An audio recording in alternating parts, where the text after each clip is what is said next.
Hello বন্ধুরা, আশা করি সকলে ভালো আছেন। প্রায় 400 গ্রাম মতো বাটা মাছ, তার মধ্যে দিয়ে দিলাম হাফ টেবিল চামচ মতো লবণ আর হাফ টেবিল চামচ হলুদের গুঁড়ো। মাছের গায়ে হলুদ আর লবণটা খুব ভালো করে মাখিয়ে নেব। এবার মাখানো হয়ে গেছে, এটাকে সরিয়ে রাখছি। কতগুলো লাউয়ের ডগা নিয়ে নিয়েছি, সরু সরু কুকড়ানো ডাঁটাগুলো আমি কেটে বাদ দিয়ে দিচ্ছি। আর পাতাগুলোকে কাঁচি দিয়ে কুচি কুচি করে কেটে নিচ্ছি। লাউ পাতা দিয়ে মাছের রেসিপি আজকে করব, অসম্ভব টেস্টি হয়। হালকা পাতলা হলে কি হবে, এই এত টেস্টি হয় যে এটা দিয়ে কিন্তু এক থালা গরম ভাত খাওয়া হয়ে যাবে। ডাঁটাগুলোকেও আঁশ ছাড়িয়ে নিচ্ছি এভাবে, লাউ ডাঁটাটাকে এভাবে কেটে নিচ্ছি।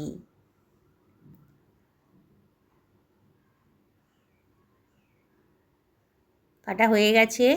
এবার খানিকটা গরম জল নিয়ে নিয়েছি। লাউ ডাঁটার মধ্যে কিন্তু অনেক পোকামাকড় থাকে, মাকড়সার জাল থাকে, তাই এগুলোকে গরম জলে খানিকক্ষণ ভিজিয়ে রাখবো।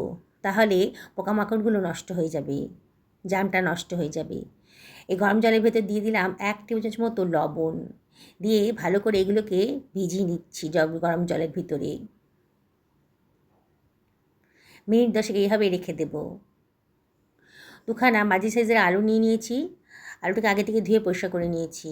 আলুর খোসাটাও কেটে বাদ দিয়ে দেবো। আর আলুগুলোকে পাতলা পাতলা করে লম্বা লম্বা করে কেটে নিচ্ছি। সরিয়ে রাখলাম।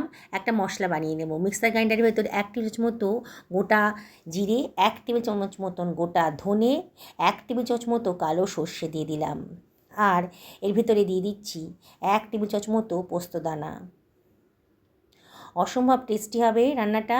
আর হাফ টেবিল চামচ মতো লবণও দিয়ে দিলাম।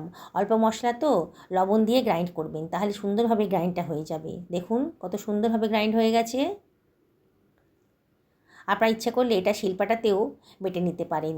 এর ভেতরে দিয়ে দিচ্ছি 1 ইঞ্চি পরিমাণ আদা কুচি, কতগুলো কাঁচা লঙ্কা দিয়ে দিলাম, একটা টমেটোকে কুচি করে কেটে রেখেছিলাম দিয়ে দিলাম, 2 টেবিল চামচ মতো জলও এর ভেতরে দিয়ে দিচ্ছি। আবারও গ্রাইন্ড করে নেব। দেখুন কত সুন্দর একটা স্মুথ পেস্ট তৈরি হয়ে গেছে। একটা কড়াই গরম করতে দিয়ে দিয়েছি। এর ভেতরে দিয়ে দিচ্ছি 2 টেবিল চামচ পরিমাণ সর্ষের তেল। আজকে সর্ষের তেল দিয়ে রান্নাটা করব। তেলটা যখন বেশ গরম হয়ে গেছে তখন আমি ম্যারিনেট করা মাছগুলো এর ভেতর দিয়ে দেবো। একসাথে সবগুলো মাছ ভাজতে পারবো না, ব্যাচে ব্যাচে ভাজতে হবে। কিছুটা পরিমাণ মাছ দিয়ে দেবো।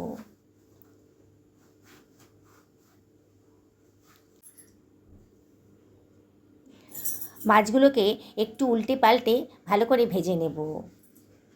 বেশি নাড়বেন না, তাহলে মাছগুলো কিন্তু ভেঙে যেতে পারে। প্রথম ব্যাচের মাছগুলোকে বেশ কড়া করে ভেজে তুলে রাখলাম। পরের ব্যাচের মাছগুলোকে একইভাবে আমরা ভেজে নেব।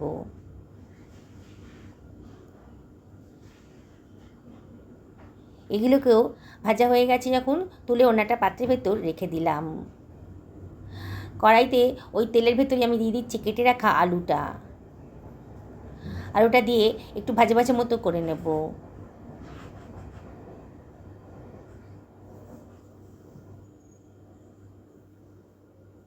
এর ভেতর দিয়ে দিলাম হাফ টেবিল চামচ মতো লবণ আর হাফ টেবিল চামচ মতন হলুদের গুঁড়ো, দিয়ে সব কিছু খুব ভালো করে মিশিয়ে নিচ্ছি।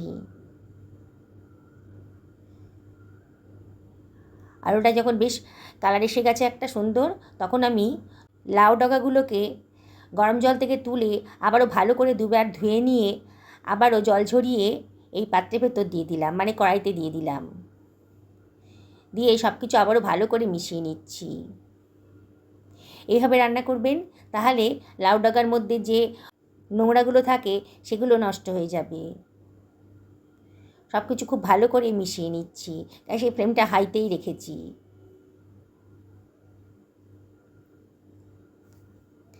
লাউ ডাগার গা দিয়ে কিন্তু অনেক জল বেরোতে শুরু করেছে। একটু নাড়াচাড়া করে দিতে হবে। দিয়ে এবারে আমি এর ভেতরে দিয়ে দিচ্ছি গরম জল। 1 বাটি পরিমাণ গরম জল এর ভেতরে দিয়ে দিলাম। দিয়ে আবারও সব কিছু খুব ভালো করে মিশিয়ে নেব। আলু আর লাউ ডাঁটাটা একেবারেই একসাথে সেদ্ধ হয়ে যাবে। ঢাকা দিয়ে মিনিট 10 জন্য রেখে দিলাম। এবারে আর একটা কড়াইতে আমি 1 টেবিল চামচ মতো সর্ষের তেল দিয়ে দিয়েছি। তেলটা গরম হয়ে গেছে যখন, 1/2 টেবিল চামচ মতো গোটা জিরে দিলাম, আর গ্রাইন্ড করে রাখা মশলার পেস্টটাও দিয়ে দিলাম। গ্রাইন্ডারটা ধুয়ে অল্প জলও এর ভেতরে দিয়ে দিচ্ছি।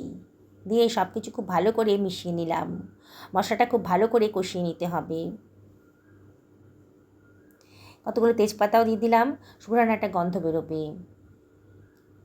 আর দিয়ে দিচ্ছি 1/4 টেবিল চামচ মতো হলুদের গুঁড়ো। মাঝে মাঝে একটু নাড়াচাড়া করে দিতে হবে, যাতে মশলাটা পুড়ে না যায়। মশলাটা খুব ভালো করে কষিয়ে নিতে হবে। মশলাটা খুব ভালো করে কষানো হয়ে গেছে। এবার এটাকে আমি সরিয়ে রাখছি। প্রায় 10 মিনিট হয়ে গেছে। আমি লাউ ডাগা আর আলুটাকে সেদ্ধ করতে দিয়েছিলাম। দেখুন, ঢাকাটা তুলে দিয়েছি। এবারও একটু নাড়াচাড়া করে দিচ্ছি। এবার অন্য একটা কড়াইতে যে মশলাটা আমি ফ্রাই করে রেখেছিলাম, সেই মশলাটা এর ভেতরে দিয়ে দিচ্ছি। মশলার সাথে ভালো মিশে গিয়ে লাউ ডাগা আর আলুটা খুব ভালো টেস্ট আসবে, আর সেদ্ধটাও ভালো মতন হয়ে যাবে। সব কিছু আবারও খুব ভালো করে মিশিয়ে দিলাম। এবারে ঢাকা দিয়ে আরও মিনিট 5 লো ফ্লেমে রান্না করে নেব। মাঝে মাঝে কিন্তু ঢাকাটা তুলে একটু নাড়াচাড়া করে দেবেন। দেখুন, সুন্দর একটা গন্ধও বেরোচ্ছে। খুবই স্বাদের রেসিপি, একটু চেক করে দেখে নিতে হবে। দেখুন, আলুটা কিন্তু একেবারে নরম হয়ে গেছে, কিন্তু গলে যায়নি। এবারে এর ভেতরে আমি দিয়ে দিচ্ছি সামান্য একটুখানি লবণ। এই 1/2 টেবিল চামচ মতো লবণ দিলাম। মুখে দিয়ে দেখছিলাম লবণটা একটু কম লাগছিল, তাহলে লবণটা দিলাম। কতগুলো কাঁচা পাকা লঙ্কাও দিয়ে দিলাম। এবার ভেজে রাখা মাছগুলো আমি এর ভেতরে দিয়ে দিচ্ছি। দিয়ে সব কিছু খুব ভালো করে মিশিয়ে নিচ্ছি। খুব আলতো হাতে করতে হবে, তাড়াহুড়ো করলে কিন্তু মাছগুলো সব ভেঙে যাবে, তখন আর খেতে ভালো লাগবে না।